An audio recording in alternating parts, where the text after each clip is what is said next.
Hi guys, स्वागत है आप सभी लोगों का एक बार फिर से मेरे यूट्यूब चैनल में। दोस्तों, आज हम बात करेंगे। इससे पहले मैंने एक वीडियो बनाया था कि पेरिटोनाइटिस क्या होता है और उसके कारण क्या क्या हो सकते हैं। तो आज हम बात करेंगे पेरिटोनाइटिस की जांच कैसे की जाती है और इसका संभावित उपचार क्या क्या हो सकता है। दोस्तों, पेरिटोनाइटिस की जांच करने के लिए बहुत सारी चीज़ें होती है कि पेरिटोनाइटिस की जांच करने के लिए डॉक्टर मरीज के सबसे पहले तो जो चिकित्सा इतिहास होता है, मतलब जो मेडिकल हिस्ट्री होता है, उसके बारे में बात करते हैं और एक शारीरिक परीक्षा की जाती है। जब पेरिटोनाइटिस पेरिटोनियल डायलिसिस से जुड़ा हो तो मरीज के लक्षण विशेष रूप से क्लाउडी डायलिसिस लिक्विड है वो देखा जाता है। आपके डॉक्टर के लिए क्लाउडी डायलिसिस लिक्विड स्थिति की जांच करने के लिए काफ़ी ज़्यादा पर्याप्त होता है पेरिटोनाइटिस के लिए। पेरिटोनाइटिस के मामलों में जिनमें इन्फेक्शन या अन्य चिकित्सकीय स्थितियां द्वितीय पेरिटोनाइटिस मतलब सेकेंडरी पेरिटोनाइटिस का परिणाम हो सकता है, या फिर संक्रमण आपके पेट की गुहा मतलब सहज जीवाणु पेरिटोनाइटिस में द्रव निर्माण से उत्पन्न होता है। डॉक्टर जांच की पुष्टि करने के लिए कुछ को टेस्ट कर सकते हैं। जैसे सबसे पहले कि रक्त परीक्षण मतलब कि ब्लड टेस्ट किया जाता है। ब्लड टेस्ट में क्या किया जाता है कि जो ब्लड का एक सैंपल लिया जाता है और उच्च रक्त कोशिकाएं मतलब व्हाइट बीसी जो होती है व्हाइट बीसी होती है मतलब उच्च सफेद रक्त कोशिकाएं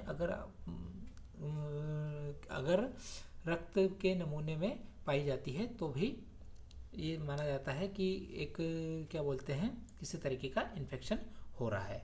आपके रक्त में बैक्टीरिया है या नहीं यह निर्धारित करने के लिए एक ब्लड कल्चर भी किया जा सकता है। सेकंड होता है इमेजिंग परीक्षण, मतलब कि इसमें क्या करता है जो डॉक्टर होता है गैस्ट्रोइंटेस्टाइनल जो संबंधित मार्ग में छिद्रों की जांच करने के लिए एक्सरे का उपयोग कर सकता है। अल्ट्रासाउंड का भी इस्तेमाल किया जा सकता है और कुछ मामलों में डॉक्टर एक्सरे के बजाय कंप्यूटरकृत जो टोमोग्राफी होता है सीटी स्कैन का भी उपयोग कर सकते हैं। इसके अलावा होता है पेरिटोनियल द्रव विश्लेषण। एक पतली सी सुई का उपयोग करके डॉक्टर क्या करते हैं पेरिटोनियम पैरासेंटेसिस में जो तरल पदार्थ होते हैं का एक नमूना ले सकते हैं, और खासकर यदि कोई पेरिटोनियल डायलिसिस प्राप्त कर रहे हैं तो, या फिर पेट में लीवर की बीमारी से तरल पदार्थ होते हैं उसको ले सकते हैं। यदि आपको पेरिटोनाइटिस है, अगर किसी को भी पेरिटोनाइटिस है तो इस जो लिक्विड पदार्थ की जांच की जाती है उसमें जांच से सफ़ेद रक्त कोशिकाओं की संख्या में वृद्धि दिखाई दे सकती है और यह आमतौर पर संक्रमण या सूजन का संकेत देती है। उपरोक्त परीक्षण की आवश्यकता भी मतलब उपरोक्त जो परीक्षण बताए हैं मैंने आपको पहले, ये सारी की सारी चीज़ें भी एक साथ हो सकती है। यदि कोई बंदा पेरिटोनियल डायलिसिस से प्राप्त कर रहा है और शारीरिक परीक्षा और डायलिसिस तरल पदार्थ की जांच से पेरिटोनाइटिस की जो कन्फर्मेशन हो वो कभी कभी अनिश्चित रहती है।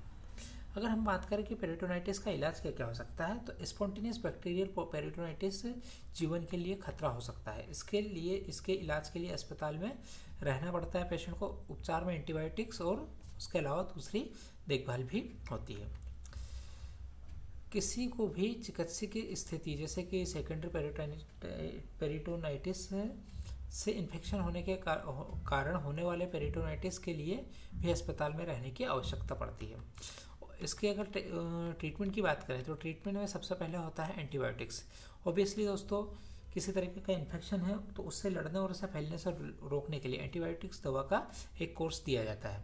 एंटीबायोटिक जो मेडिकेशन है का जो प्रकार और उसकी अवधि स्थिति की जो पेशेंट की स्थिति होती है उसकी गंभीरता और पेरिटोनाइटिस के प्रकार पर निर्भर करती है।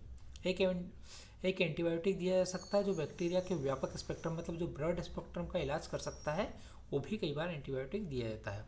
जब तक डॉक्टरों के पास को आपके जो इन्फेक्शन होते हैं के कारण विशिष्ट बैक्टीरिया के बारे में जानकारी ना हो तो ब्रॉड स्पेक्ट्रम एंटीबायोटिक ही दिया जाता है, तब आपके एंटीबायोटिक को अधिक संकीर्ण रूप से लक्षित कर सकते हैं। सेकंड होता है सर्जरी।